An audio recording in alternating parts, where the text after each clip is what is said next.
Right, so this is my first glaze firing. I've not done lots of pots, I've basically just got some test tiles and 1, 2, 3, 4, 5 pots to do.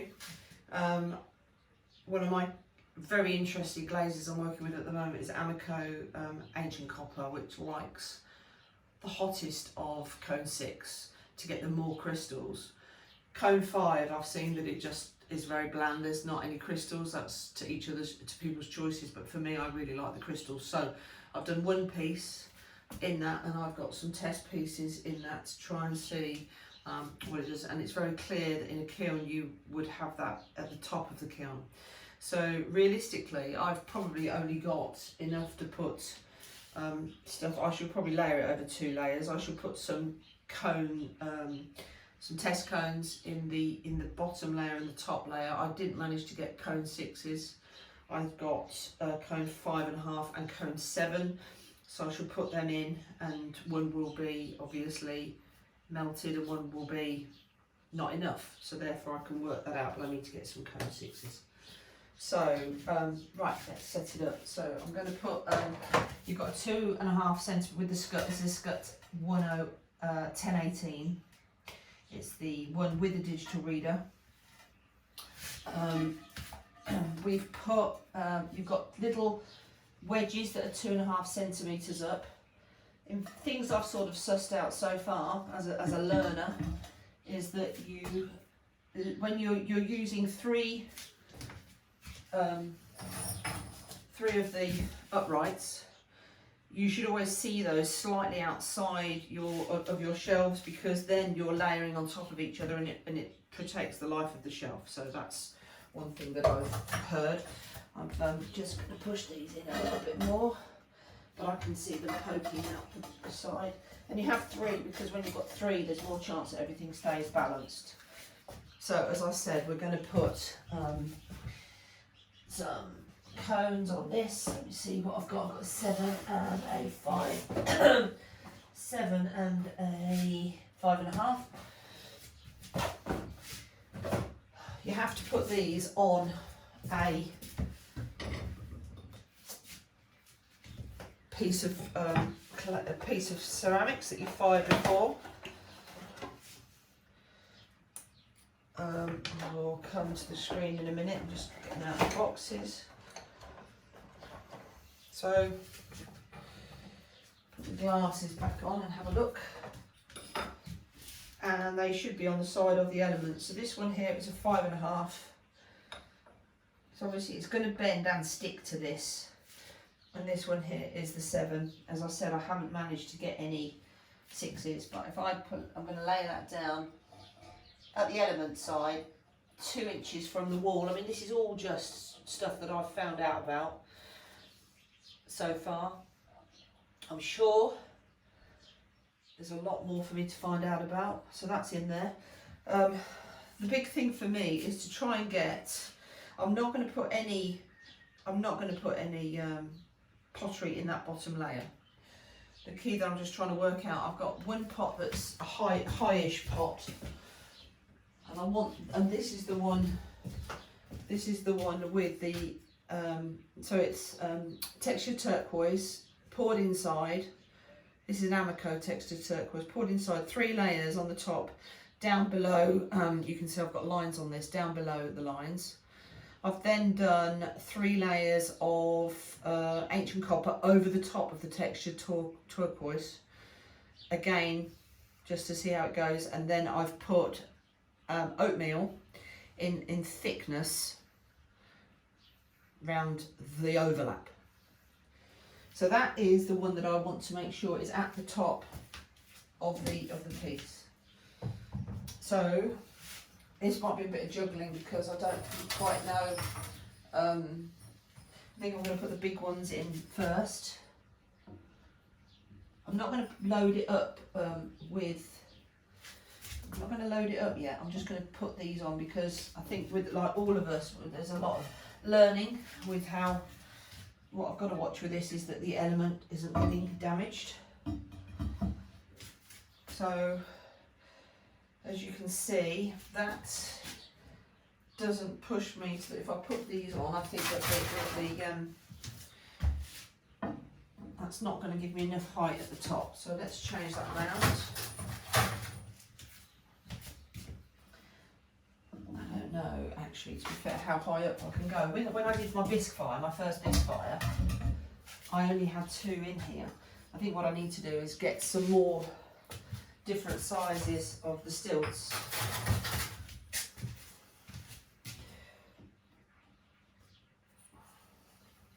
Oh, actually, what I could do, I really want to get that. I really want to get that on the top, but maybe that ain't going to be possible.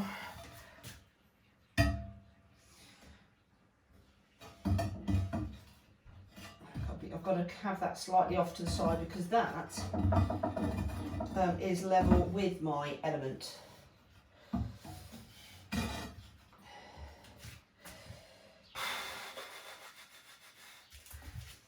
And of course that's going to be the same height, so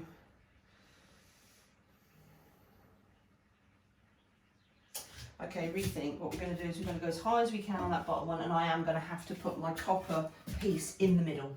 We're going to fire this to the cone 6, and of course this is testing, isn't it, at the end of the day. And then I can have the small one at the top for all of my test tiles. And interestingly enough, that's interesting because I can have the ancient copper in the middle. Not yet, love, I'm just filming. Ancient copper in the middle, and I'll have my test tiles on the top. So I think that that works quite well. So let's pop this in here. And if I just check that I have enough room for my test tiles, I can clearly see, I think that I will have.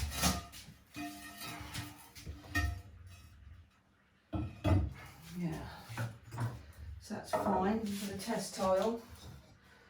That's fine for the bowl. The only one that it's not fine for is the piece that we're talking about. I'm outside the top of the lid. Okay, so in effect,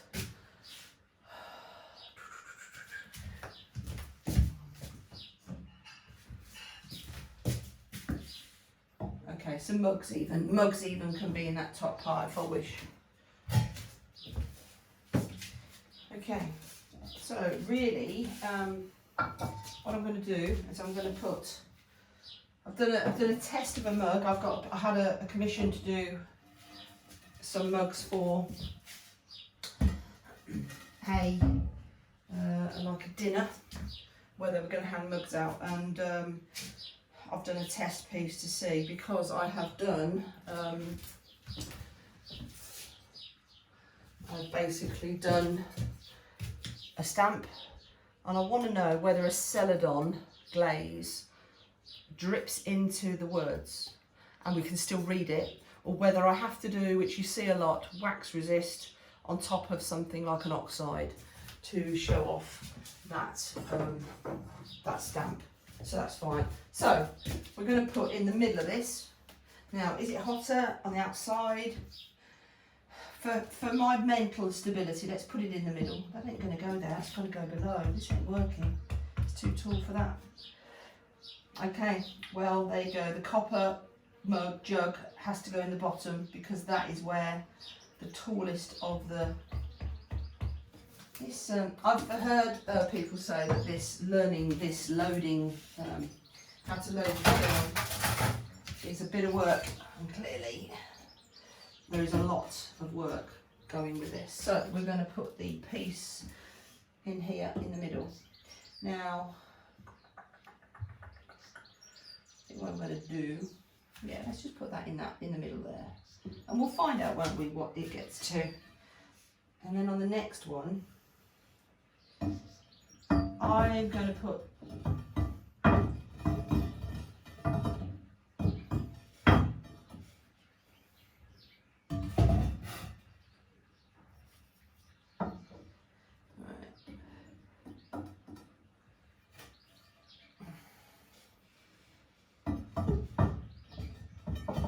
movement with that, and I don't know why. Let's have a try and work that out.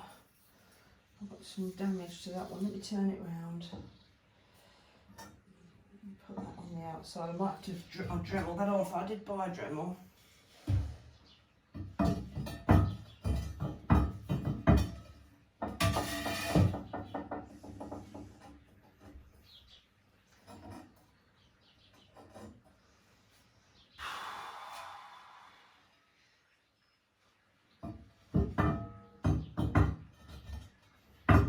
I've got movement.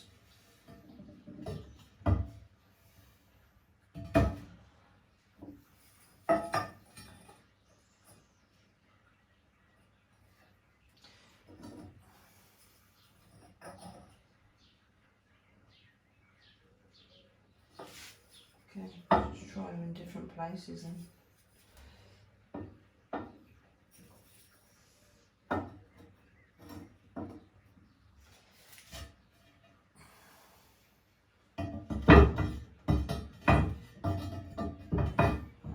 We'll go with that. Okay, so now I've got a bowl here that has got 3 indigo float and oatmeal all in the inside. I've seen that as a good result, so we'll place that in. I've got a bowl that again is indigo float, 3 layers of indigo float inside and out, but then white on the inside. I need to check 3 layers, but then oatmeal around the rim.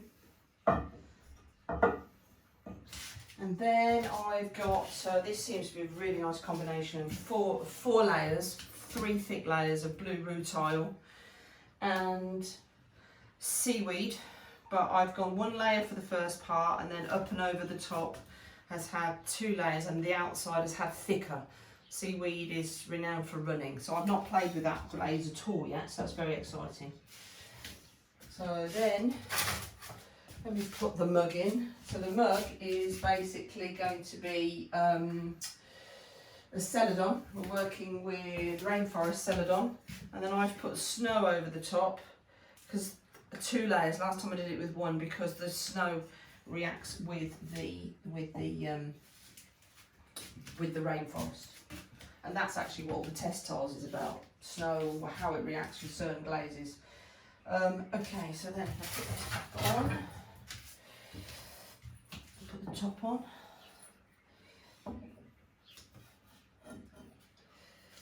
Okay.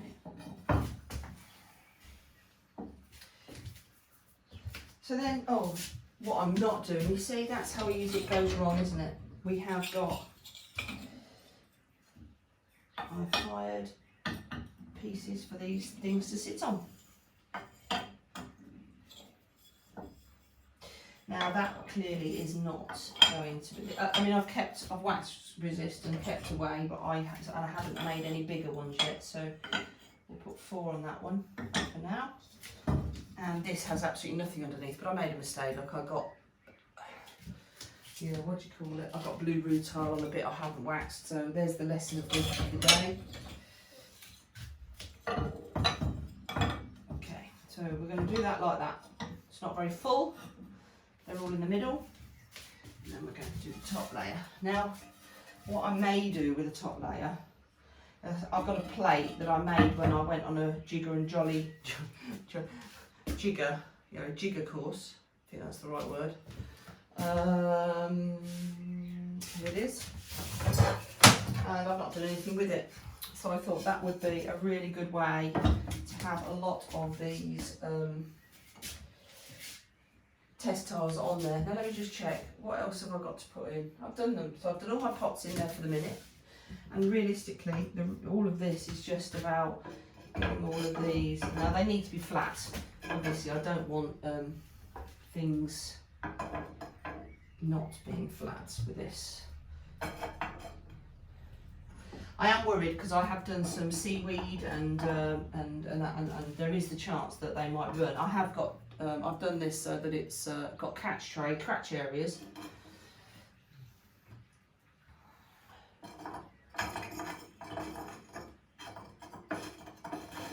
Okay, so we've got a few on there. And let's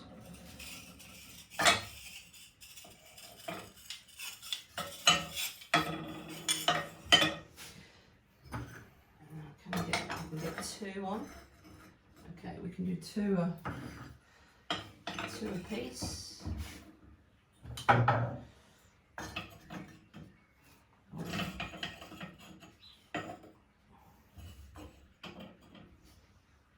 Thin one there.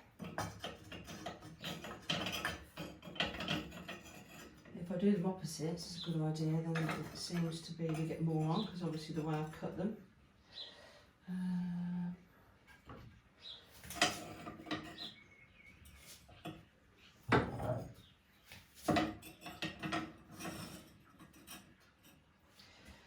So I really enjoy doing doing this to find out layering and what works. So we'll see.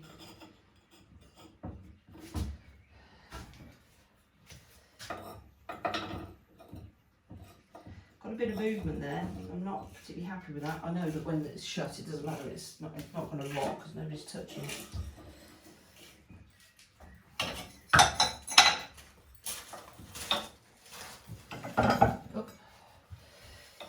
I'm filming my husband, just so you know. You don't say anything that's. Well, you're a cup of char, dear. Cup of char. Okay. Well, look. How you go? This is my top layer. Look. This is all my test tiles. Wow, lovely. And that's everything in. So, have I done everything? All the pots are. Oh gosh, there's a test tile mixed. That would have been funny, wouldn't it? A little half brick there. Okay, now I need to remember to put my cone in here, and I need to put it there. So let's move my test tiles round. The dogs come to see us as well. Yeah, there's room in there for you, you know.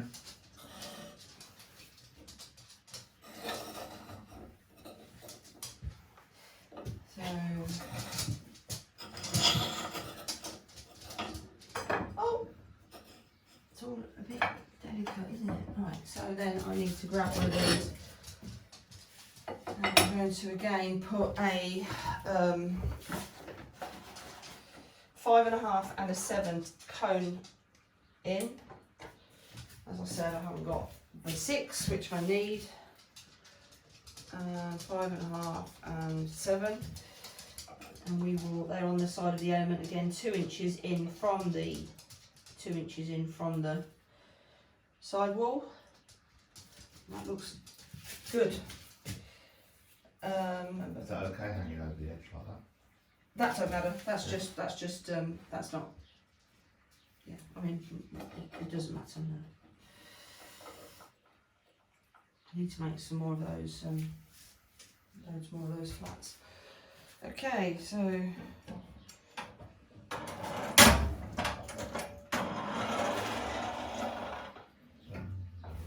now I will bring the camera down and show you my shut. Show you. I'll switch it on.